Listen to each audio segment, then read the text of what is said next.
নমস্কার সবাইকে, সবাইকে স্বাগত জানাই শঙ্কর কিচেন অ্যান্ড ব্লগের থেকে। আমি সুমি। তোমরা সবাই কেমন আছো? আশা করছি তোমরা শাকের রেসিপি এই শাকের রেসিপিটা করার জন্য কি উপকরণ লাগবে চলো তোমাদের সাথে শেয়ার করে দিচ্ছি। জন্য নিয়ে নিয়েছি হচ্ছে মূলো শাক, আর হচ্ছে বড়ি, আর এদিকে হচ্ছে শুকনো লঙ্কা, কালো জিরে, আর হচ্ছে কাঁচা লঙ্কা। জানি অনেক পৌষ মাসের পরে অনেকে মূলো শাক খায় না, আমরাও খাই না, কিন্তু রেসিপিটা করার ছিল তাই তোমাদের সাথে একটু শেয়ার করে দিলাম। মূলো শাকগুলো ভালো করে ধুয়ে নিয়ে বা লবণ দিয়ে মূলো শাকটাকে ভালো করে চটকে শাকটাকে মেখে রেখে দেবো, যাতে হচ্ছে শাকের থেকে জল বেরিয়ে যায়। একটু ভালো করে এটাকে প্রেশার দিয়ে এটাকে ভালো করে একটু মেখে নেব। এবার কড়াইয়ের মধ্যে আমি দিয়ে দেবো হচ্ছে সরষের তেলটা গরম হলে ওর মধ্যে দিয়ে দেবো হচ্ছে বড়িগুলোকে দিয়ে ভালো করে বড়িগুলোকে ভেজে লাল লাল করে ভেজে বড়িটাকে তুলে দেবো। এবার ওই বড়ি ভাজা তেলের মধ্যে অ্যাড করে দেবো হচ্ছে ফোড়নে শুকনো লঙ্কা, কাঁচা লঙ্কা, আর হচ্ছে কালো জিরে। ফোড়নটা যখন রেডি হয়ে যাবে তখন এর মধ্যে অ্যাড করে দেবো হচ্ছে লবণ দিয়ে মেখে রাখা হচ্ছে মূলো শাকগুলো।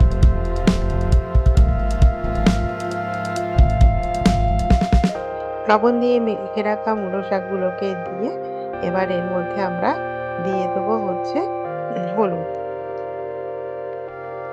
হলুদটা তোমাদের পরিমাণ মতন দেবে, দিয়ে এটাকে ভালো করে মিক্স করে এপিট ওপিট করে মিক্স করে নেব।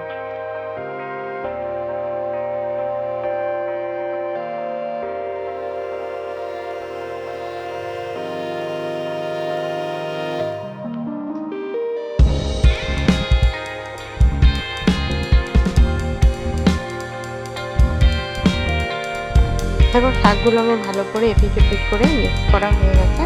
এবার শাকটাকে ঢাকা দিয়ে এটাকে হচ্ছে নরম হতে দেবো। শাকটা দেখো আমার অনেক নরম হয়ে গেছে।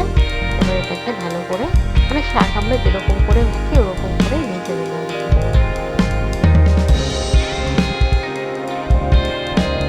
আবার ঢাকনা দিয়ে এটাকে হচ্ছে ভেজে নিয়েছি। আর এই শাকটা করতে তেলের পরিমাণটা একটু বেশি নিই। শাকটা বড্ড ঝুঁকো, একটু তেল বেশি না হলে না ভালো লাগবে। ওর জন্যই বললাম শাকটা ভাজার সময় একটু তেলটা বেশি দিই। আমার ভালো করে শাকটা ভাজা হয়ে গেছে। এবার নামানোর আগে এর মধ্যে দিয়ে দেবো হচ্ছে ভেজে রাখা বড়িগুলো। ভেজে রাখা বড়িগুলোকে দিয়ে এটাকে ভালো করে মিক্স করে নেব।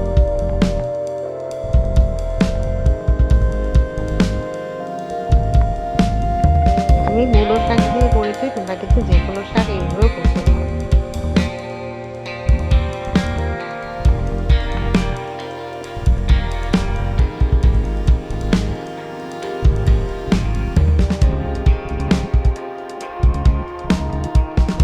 আমি মূলো শাকের খালি পাতা নিইনি, তার সাথে হচ্ছে কচি ডাঁটাগুলোকেও নিয়েছিলাম।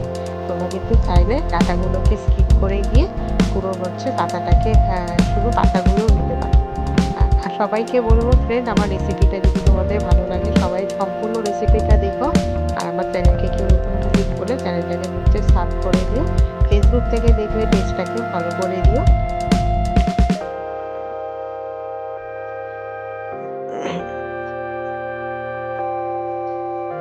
পুরনো বন্ধুদের একই কথা বলবো।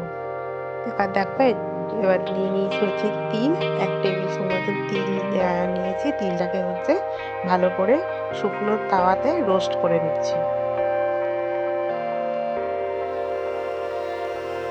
তিলটা দেখো রোস্ট হয়েছে, বোঝা যায় কী করে। তিলটা যখন রোস্ট হয়ে যাবে না নিজেই হচ্ছে ফুটতে শুরু করবে। তিলগুলো আমার রোস্ট করা হয়ে গেছে। এবার এর মধ্যে দিয়ে দিলাম হচ্ছে ভেজে রাখা রোস্টেড তিলগুলো। ভেজে রাখা রোস্টেড তিলগুলোকে দিয়ে এটাকে হচ্ছে ভালো করে মিক্স করে নাও, তাহলেই রেডি হয়ে যাবে আমাদের হচ্ছে তিল দিয়ে মূলো শাক।